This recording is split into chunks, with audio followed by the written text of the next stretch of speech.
toute ma satisfaction d'être parmi vous pour le démarrage de ce programme ô combien important pour la réalisation de l'agenda 2050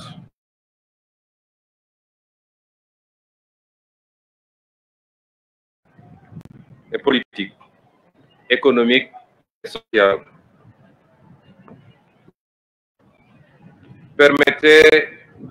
Permettez-moi de réitérer mes vœux à l'endroit de la communauté chrétienne et de la communauté musulmane pour le carême et le ramadan qui, cette fois encore, sont célébrés dans la communion, puisqu'elles se chevauchent,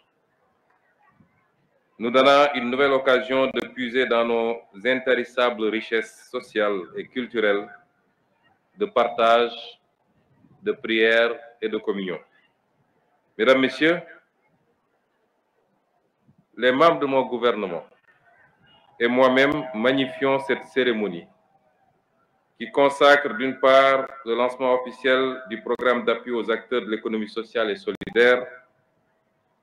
et d'autre part le lancement des coopératives productives solidaires représentant de véritables leviers d'appui au développement des terroirs au Sénégal. Cette nouvelle ambition repose sur notre conviction forte que l'économie sociale et solidaire constitue une excellente opportunité de développer nos terroirs. Nous portons beaucoup d'espoir quant à la capacité de ce programme à impacter, et ce, de façon durable, les conditions de vie de nos concitoyens. Il faut le dire, dans les dynamiques modernes vers le développement endogène, l'économie sociale et solidaire s'est positionnée comme un puissant instrument de politique de transformation socio-économique. Et c'est pourquoi elle occupe une place de choix dans la stratégie nationale de développement 2025-2029. Parce que cette approche a fait des résultats dans le monde. Parce que les données de terrain et les retours d'expérience le montrent, nous savons que l'économie sociale et solidaire permet aux acteurs d'être suffisamment outillés pour être compétitifs en disposant de mécanismes internes comme externes qui favorisent la création de richesses par des emplois décents et durables. C'est la raison pour laquelle le gouvernement, par le truchement du ministère de la Microfinance et de l'Économie sociale et solidaire, que je félicite au passage, a mis en place le Progress qui vise la formalisation, l'encadrement, la structuration et l'appui technique et financier des acteurs de l'économie sociale et solidaire au fin de valoriser le potentiel économique des terroirs. Mesdames et Messieurs, ce programme dont la vocation est la transformation inclusive va ainsi favoriser la création d'un écosystème propice au développement des micro ainsi que des moyennes entreprises qui poursuivent à la fois des objectifs économiques et sociaux. Dès lors, le Progress va permettre aux acteurs du circuit social et solidaire d'accéder durablement à des emplois décents, au marché et au financement dans le but d'inscrire leurs activités dans la durée. C'est pourquoi le programme a pour cible les groupements de femmes, les GIE agricoles, dans le processus de transformation, les petites et moyennes entreprises artisanales portées par les jeunes, les services, les exploitations familiales, les associations, les mutuelles, les sociétés coopératives et les entreprises sociales. Le Progress, bien sûr, tient compte des grandes vulnérabilités qui touchent certaines couches, particulièrement les jeunes et les femmes, et aura à cœur d'intégrer les dimensions sexo-spécifiques. Et je tiens à souligner qu'une plus grande et une très grande discrimination sera consacrée en faveur des personnes à mobilité réduite. C'est le moment de dire que le programme ciblera des zones prioritaires comme Kolda, Louga, Sédhiou, Saint-Louis, Kédougou, Matam, Tambacounda et Ziguinchor, afin de matérialiser l'équité territoriale dans les politiques publiques déclinées dans la vision 2050. Nous croyons fermement au potentiel de changement des critères de développement durable, donc respectueux de l'environnement inclusif. Le deuxième point de mon propos, mesdames, messieurs, concerne les coopératives productives, puisqu'il y a le Progress lui-même qui est le programme, mais il y a également les coopératives. Mais cette fois-ci, il s'agit des coopératives productives solidaires, dont la mise en place sera accompagnée d'un package d'appui pour la structuration en leur permettant de bénéficier d'agréments d'acteurs d'entreprises sociales et solidaires. La professionnalisation et la labellisation avec le concours des ministères en charge de la formation professionnelle, de la famille, de l'artisanat, de l'agriculture, de la pêche, de l'élevage, de l'industrie et du commerce, conformément à la convention signée DID et entreprises sociales et solidaires pour assurer la pré-industrialisation. En plus des éléments, le package comprend la mise en réseau et la pérennisation à travers les 4 boutiques de l'ESS, sources technologiques, Uniproduction et Témoin, l'appui au financement géré par le Pacte pour l'inclusion financière universelle.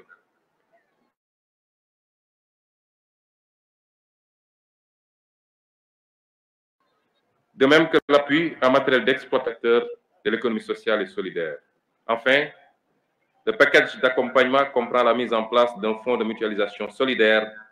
pour l'allègement des contraintes sociales des acteurs de l'économie sociale et solidaire et à l'organisation des achats groupés à travers un système de centrale d'achat qui sera un moyen de contourner les spéculations et de stabiliser les prix. Ainsi, l'objectif sera de faire de sorte que chaque ménage ou le maximum de personnes soient membres d'une coopérative. Il faut aussi relever que le dispositif mis en place sera accompagné par le Fonds d'appui à l'économie sociale et solidaire en termes de formation et d'accompagnement matériel. Je terminerai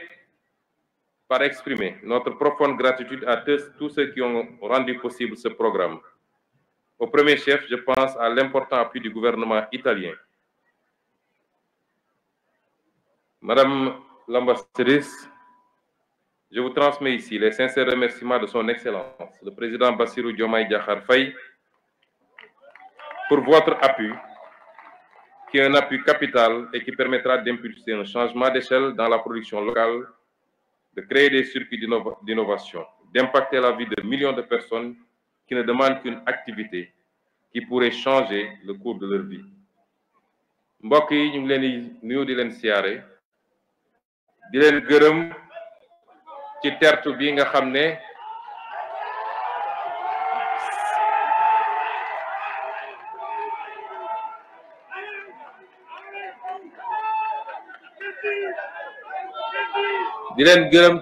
bi nga xam ne seral na suñu xol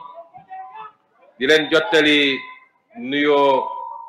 seen président suñu président di son excellence Bassirou Diomaye Diakhar Faye ak nuyoo mboolem gouvernement bi di leen massawu nag ci naaj bu tàng bi rawatina weer wi ñu nekk waaye lii rek dafa feddali ni kóolute gi nga xam ne moom ngeen am ba fal président Bassirou Diomaye Faye dellu siwaat am kóolute googu ba jox ko lu mu mën a gouverner ci assemblée kóolute googu mi ngi fi ba tey ñu ngi leen ciy gërëm di leen sant te di leen wax ni bu soobee yàlla li ñu diglanteeg yéen te ñu nekk ci bés bu ne incha rabbi dinañ ko dox ba mu mat sëkk te di ngeen ci teg seen bët. dañu wax li jëm ci koom-koom waaye balaa may dugg ci mbirum koom-koom naan wax ni dëkk bi dëkk gu ma xam la yàgg fee ñëw di fi fanaan yeewu am jafe-jafe ci ndox gu ñu sangoo man xam naa problème dëkk bi xam nañ it ne jafe-jafe yooyu moom ngeen di dund bés bu ne moo tax bi ñu yegsee ñun dañu ne réew boo koy defar da ngay commencer ci cappaandaw ba réew kenn du ko dëbb daaxe réew kenn du ko bricoler réew kenn du ko lijjanti réew dañ koy tabax kuy tabax nag da ngay door ci fondation suñu waxee fondation nag mooy bu dëgër këcc ndax mën nga paraxee ab fondation daal di teg say brique waaye bu ñu doxee tuuti bâtiment bi weng wala mu nërmelu loolu lañu fekk fii ci Sénégal ndax yéen yëpp yéen a ngi seetaan li xew ci réew mi gis ngeen ni bi ñu càmbaree ba noppi lañu gis ak lañ leen waxoon ñoom wute na loolu looloo andi jafe-jafe yi ñu fekk ci réew mi ñu ne loolu nag faw ñu dabu ko ak jafe-jafe yi nu mu tar faw ñu dabu ko dabu nag mooy li jiitu sénégalais yi mooy nañu am ndox bu doy bu ñu naan bu ñu sangoo bu ñu fóotee waaye bu ñu bayee mooy nañu am courant ba fu ñu waay féete ci Sénégal mën a taal lampam mën a charger téléphone am te du ko jéggaani mooy nañu faju ci paj bu baax ak njëg gu yomb mooy dund gi na wàññeeku ba ñëpp yëg ko ak yu mel noonu li tubaab di wax les services sociaux de base moo tax fii ci Koumpentoum xam nañ seeni problème ñu ngi ciy andi ay saafara ci lu gaaw ci programme bi nga xam ne lancé naa ko temps yële Touré Koumpentoum am na ci wàllam ma limal leen ci lu tuuti rek mooy système complet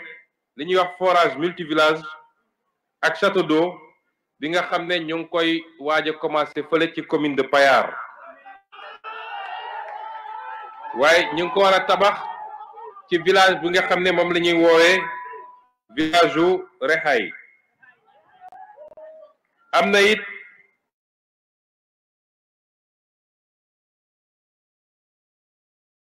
benn forage bu mag F1 boo fa anticiper rek waaye fii ci Koumpentoum ci lu dul yàgg léegi di ngeen gis tabax fi ñaareelu forage boobu muy wax nga xam ne war naa mën a régler problème mu ndoxu Koumpentoum am na forage renforcement bi nga xam ne ñoo ngi koy tabax dëkk bi ñuy wax Lofé ci commune de Koutiagaye am na château d'eau bi ñu war a def Fass Ndimbelaan commune de Bamba Thialène am na château d'eau bi nga xam ne ñi ngi ko war a def ci dëkk bu ñuy wax Kaba commune de Kahen am na château d'eau bi nga xam ne ñi ngi ko war a def ci Sam Ngayeen ci commune de Bamba Thialène am na forage bu ànd ak château d'eau bi nga xam ne moom la ñu war a def ci commune de Bamba Thialène ñu teg ci ni ci li ñuy wooyee phase 2 projet de mobilisation des Jeux de Niandia Bolong bi nga xam ne Promoren moo koy def moom le président Bassirou Diomaye Faye ñi inauguré fan yi rek ci Koungheul ñu ne ci programme boobu dina toucher juróom benn commune bu département bi ci li jëm ci mbay mi ak ci napp gi ndax fii mun nañ fi def pisciculture ak yeneen xam ngeen département de Koumpentoum département la boo xam ne capacité am ak potentiel bi fi nekk néew na mu am ci département Sénégal loolu moo waroon ci année 70 yi président Senghor bi mu gisee ni bassin arachidier bi fi amoon ak sécheresse bi amoon ci année 70 yi bassin arachidier bi ak appauvrissement des sols dafa mel ni mi ngi essoufflé wu ci la ne dem ci li ñuy tuddee les terres neuves ndax suuf si fi nekk nangu na bari na ñu ne kon nañu fexe ba convaincre ay population ñii jóge booru Diourbel ñii jóge booru Bambey ñii jóge booru feneen ak feneen ñooñu la ñu ne nañu ñëw occuper terre yi ñu jàppale leen pour ñu liggéey rawatina ci mbay mi lii problème bi rek mooy dañoo yeggaliwuloon liggéey boobu nit ñi ñëw nañu ñi ngi fi ba léegi waaye li ñu leen waroon a gunge ci aménager terre yi def forage yi andi ndox mi loolu moo fi manqué woon loolu nag le président Bassirou Diomaye Faye fas yéene en tout cas jox ndigal sama gouvernement pour ñu liggéey ci ba am ci résultat yoo xam ne naam ñu ngi koy def pour waa département Koumpentoum waaye ñu ngi koy def it pour Sénégal ndax liñ fi war a liggéey bu meññee li mu war a meññee Sénégal yépp a ciy gis boppam parce que autosuffisance lañu bëgg a am. ma yokk ci ni am na ay dëkk yoo xam ne fi mu ne nii am nañu ay problème équipement ak forage wala forage yu nga xam ne dafa panne dëkk bu mel ni Lombul Makaan defe naa ñi ngi jël pompe bi fi mu toll nii pour changer ko dëkk bi ñuy wax Njàmbur Koundiaw Souaré ak Ndungu Siin ñoom ñëpp ñu ngi ministre de l'hydraulique mi ngi ciy taxaw pour ñu régler problème yooyu ci ni mu gën a gaawee te gëm naa ni ci diir bu gàtt ndox dina fa am ba mat sëkk incha allah lii nag dama ko wax rek ndax li ñu lancé fii tey dañ ko fi lancé rek symboliquement waaye programme boo xam ne Sénégal yépp la concerné dama ne réew kenn du ko dëbadaaxee dañ koy tabax booy tabax réew nag lay tabax réew dëgg-dëgg mooy koom nag tekkiwul nga dem leb xaalis bu bari ne maa ngi tabax ay immeuble Dakar maa ngi tabax ay stade koom mooy boo utee xaalis muy liy jóge ci réew mi ci seen lempo gi ngeen di fay wala li ngay dem lebi wala li ñu lay dimbalee nga yóbbu ko fu ñuy defee production mooy bay mooy càmm mooy napp ak lépp lu niroog loolu foofu ngay yóbbu alal gi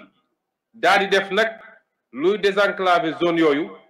ba lañ fa meññal mën koo transformer foofu wala ñu mën koo yóbbu facilement mu dem ci yeneen dëkk yi loolu mooy suñu gis-gis loolu mooy suñu programme waaye programme boobu pour mu doxit il faut ñu organiser nit ñi ci liggéey loolu mooy économie sociale et solidaire économie sociale et solidaire li ko wuteeg économie tout court mooy soo jëlee économie ñu ko foofu nit ñi lañ ciy ut mooy jiital nu may fexe ba am bénéfice bu mag a mag ki lay abal xaalis yitteem mooy nu muy def ba fayeku la teg ci taux d'intérêt bu rëy ki nga xam ne moo lay ñëw jox matériel nu muy def mooy yitteem mooy nu muy def ba teg ci marge bu rëy parce que moom poosam la xalaat waaye soo ci yokkee social et solidaire mooy li ko njëkk a jóg mooy solidarité ñu fexe ba nit ñi rawatina ak ñi nga xam ne ñoom la yàlla nattu ñu gën a ndóol ci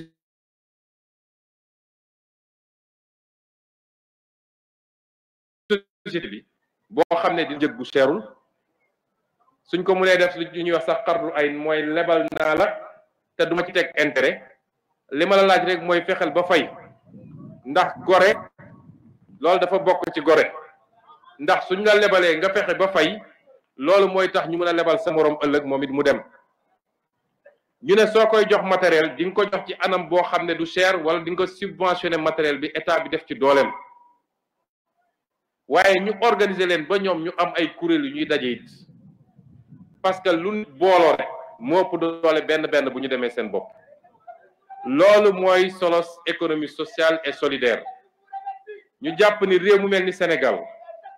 nga xam ne dafa am ñaar yi nga xam ne problème la dafa am lu ñuy wax pauvreté mooy ndóol waaye dafa am lu ñuy wax extrême pauvreté mooy ndóol gu tara ñu ne lenn rek moo mën a tax nga jëlee nit ki ci ndóol gu tara andi ko ci ndóol ba ëllëg nga mën a ko jëlee ko ci ndóol yóbbu ko ci classe moyenne mu mën a yor boppam mooy économie sociale et solidaire loolu moo tax nag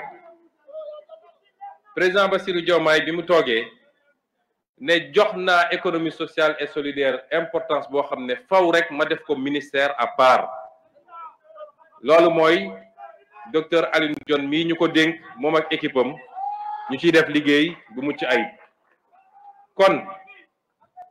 la ñu bëgg wax ak yéen mooy réew li koy defar bokk na ci ay njiit yu am gis-gis seen loxo set ñu bëgg réew ma waaye faw ñu am askan bu leen gunge faw ñu bokk gis-gis bi ak askan wi faw rek ñu xam ni dañuy teg brique après brique li ci am solo mooy tey ñu ngi ci 2025 bu ñu demee ba 2027 ñun ñëpp ñu dajewaat fii Koumpentoum ñu xayma lan la ñu jot a def ci jéego loo xam ne waa Koumpentoum gis nañ ko waaye du loo xam ne bés bu nekk ngay xëy ne tey programme Koumpentoum yëpp sotti loolu États-Unis sax mënu ko ci réewum waxuma laa keneen kon ñun nañu bokk gis-gis bi mooy lii ñu leen tegal ci programme de développement te lii dafa nekk ci économie sociale et solidaire benn pàcc la ci coopérative yi dañoo bañ ba mbay mi nga xam ne dañ ko jox cër gu am solo dañ koo jagleel moom it benn secrétaire d'État boo xam ne moom coopérative kese lay liggéey loolu lan lay yombal mooy tey soo ñëwoon Koumpentoum andi fi matériel agricole nga ñëw jox ko ay benn peut-être andi nga 100 matériel agricole ñi fi bay ay junni lañ nga jël 100 personnes jox leen matériel bi ñoom mënuñu ko entretenir mënuñu ko yor niñ ko war a yoree bu paane mënuñu ko dépanner léeg-léeg sax ñu jaay ko wala ñu sàkkal ko pexe ñu ne boo amoon coopérative boo dajalee coopérative yi ñu def fi benn plateforme boo xam ne moom la ñuy jël ne matériel agricole bi ñu andi yëpp pour département bi teg nañ ko ci plateforme bi coopérative bu ne exprimer besoin dañ naan bés sànga coopérative bi yóbbul matériel agricole bi ñu defal leen seen liggéey te état bi mooy yor entretien matériel bi